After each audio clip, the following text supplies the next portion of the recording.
So this is part 3 in this Ready to Love series. A couple of videos ago I shared how you don't have to be perfect. You really just have to be ready when it comes to love. And when you become ready, which is part 2, when you become ready, a ready woman is a magnet, an irresistible magnet, I should say, for everything that belongs to you by divine right.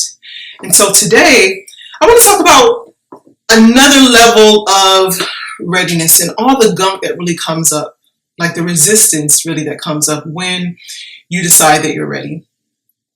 Because readiness really just begins with a decision, like I said last week. Readiness really just begins with a decision. And so, I see you waking up every day. You are a professional woman. You're waking up every day. You're going to work on time. You are doing, you're completing the task. You're seeing up, you're carrying out the vision in your, the type of employment.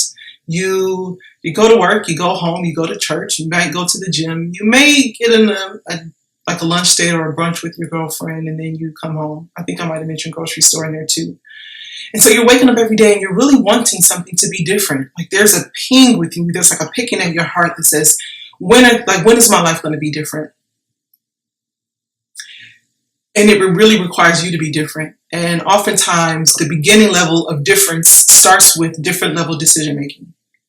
Here's what I'm talking about. So last week I spoke about the stages of readiness that it came, how I prepared for my daughter Amelia, and all of the stages, like the things that I had done to ready myself and to really prepare, thinking or having the vision, beginning with the end in mind, and then planning backwards. And when it came time for me, because I desired a house clean and I wanted my house to be clean, but I really didn't have the time, and I just didn't want to do it.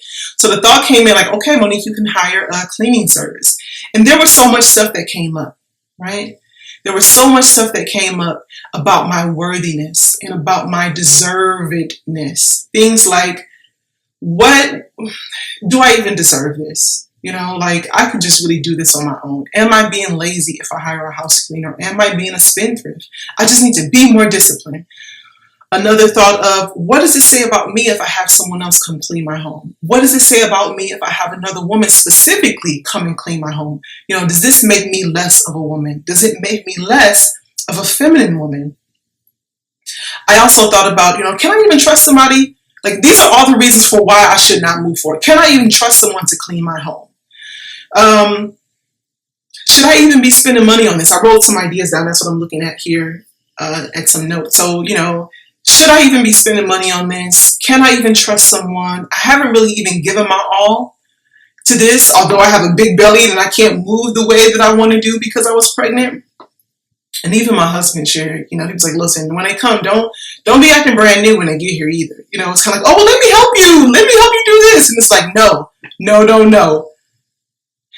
I'm sharing this with you because I want to highlight all the ways that prevent, all the ways that fear prevents you from moving forward in your desires, just like it almost caught me up. But know that desires are really spiritual in nature. And oftentimes when the fear comes in, when those attack thoughts come in, it doesn't mean no. It doesn't mean no, you should not move forward or stop. The fear is really an indication that it is pointing you in the right direction. Because in order for you to be successful, in order for you to really operate in the highest level of your allure, it requires you to show up differently, in your life. And when you do, you start yielding different results. So as you think about your relationship readiness, as you think about whether or not you want to step into coaching, whether it's with me, enter into a program, whether it's with me or someone else, you have to identify all of the thoughts that are keeping you stuck and really get present to it. Acknowledge those fears and understand that they are fears. It's something, it's the brain's way to keep us surviving, to just keep us alive. And it's interesting. I remember reading a book that said we're only born with 2 fears, the fear of falling and the fear of loud noises. All other fears are learned, which mean that they can be unlearned. So your solution is to release all ideas that are not in harmony with your desires. Another way of saying this is, who must you become, beautiful?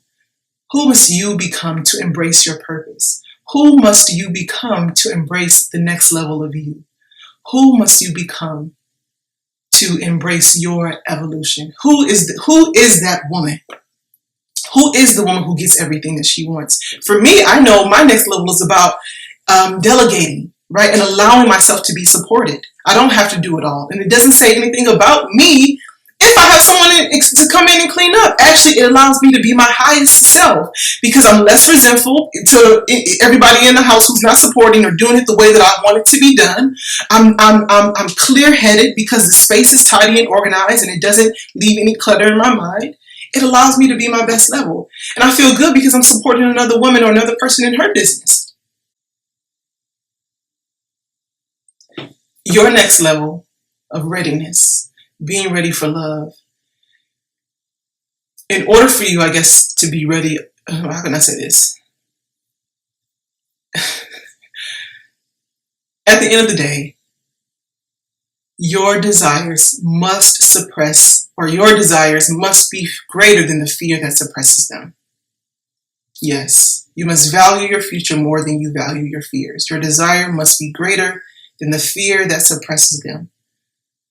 Because fear is simply focusing on what you're afraid of. Fear is simply focusing on what scares you. And if you agree with the fear, you let it win.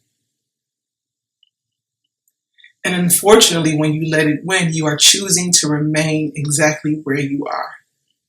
And it's not meant to be that way, right? Where anything that's not growing is dead. Anything that's not progressing is dead. You're not meant to go backwards. You are here for a purpose.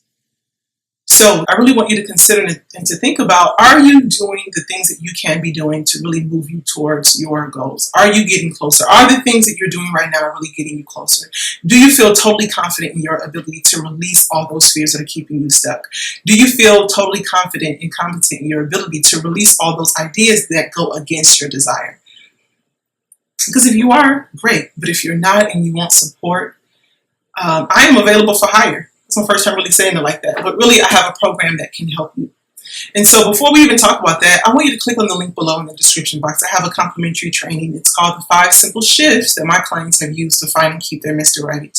And you can click on the link below in the description box. And then there's also an opportunity for us to get on the phone to find out if the program that I have, if it's a good fit for you. I will say that the calls are not for everyone. My calendar, and I'm only available to speak to focused women. And so if this video has served you, I want you to subscribe, share it with 2 women that you know, and comment, subscribe, like it, do all the good stuff, and let's continue this conversation next week. Okay, so my name is Monique Head, and I'll see you in the next video. Take care, and God bless. Bye.